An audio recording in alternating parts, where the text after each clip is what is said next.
Cher Président Giansanti, cher Massimiliano, chers collègues agriculteurs et chers amis, je tiens tout d'abord à vous remercier pour votre invitation et je suis désolée de ne pouvoir être présente en personne parmi vous à votre Assemblée générale.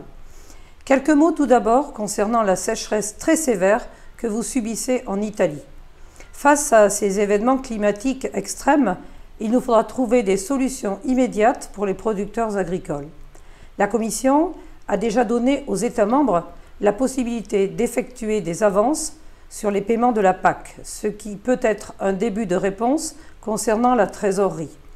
Il nous faudra sans doute réfléchir à d'autres solutions de plus long terme, telles que des outils de gestion des risques plus efficaces encore en termes d'assurance ou de fiscalité, ou ouvrir des discussions sans tabou sur la politique de gestion et de stockage de l'eau et compter davantage sur les météorologues et la science pour l'adaptation de nos systèmes, de nos cultures et de nos pratiques.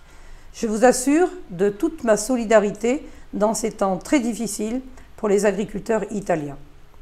Je reviens plus directement au sujet de votre Assemblée générale, la sécurité alimentaire. C'est un sujet, vous le savez, qui me tient à cœur parce qu'il est lié au métier d'agriculteur et à la fonction nourricière de l'agriculture, notre mission première. L'importance de l'agriculture et de l'alimentation a été mise en lumière par la crise du Covid. Vous avez tenu bon et les chaînes d'approvisionnement ne sont pas globalement rompues dans votre pays. Soyez-en félicités et remerciés. Ensuite, je crois fermement que performance économique, environnementale et climatique, mais aussi compétitivité, durabilité et sécurité alimentaire sont conciliables. Cela ne peut être l'un sans l'autre.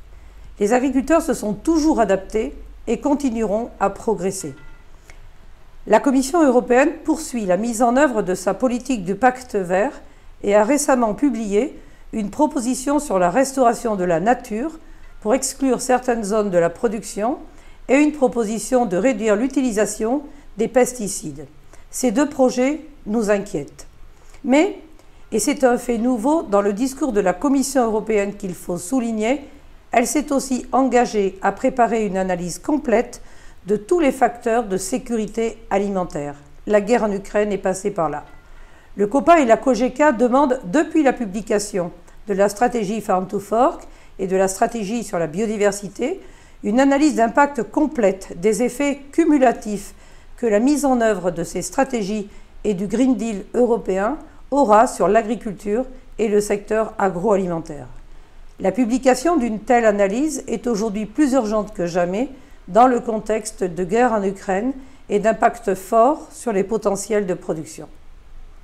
Pour poursuivre notre transition vers la neutralité climatique, tout en maintenant nos rendements stables, garantissant ainsi des revenus corrects aux agriculteurs, nous devons disposer des outils nécessaires. Les institutions européennes doivent donc accélérer tous les travaux permettant à notre secteur d'atteindre ces objectifs sans réduire notre production, par exemple avec les nouvelles technologies génomiques, les substances à faible risque et l'innovation. Ainsi, l'agriculture européenne, durable, innovante et compétitive, pourra contribuer à la sécurité alimentaire en Europe et bien au-delà. Et comme l'a dit récemment la présidente de la Commission européenne Ursula von der Leyen, l'Europe doit produire plus et durablement face au risque de crise alimentaire mondiale. Enfin, l'Union européenne ne peut pas imposer à ses agriculteurs des contraintes supplémentaires sans que les importations ne soient alignées sur nos normes. Comprenez-moi bien, il ne s'agit pas d'être anti-commerce ou de s'opposer aux échanges commerciaux. C'est une question de réciprocité dans les règles d'échange. Dans un récent rapport, la Commission confirme qu'il existe, je cite, des marges de manœuvre pour poursuivre l'application au cas par cas des exigences sanitaires et environnementales quant aux procédés et méthodes de production des produits importés d'une manière compatible avec les règles de l'OMC. La dynamique est lancée.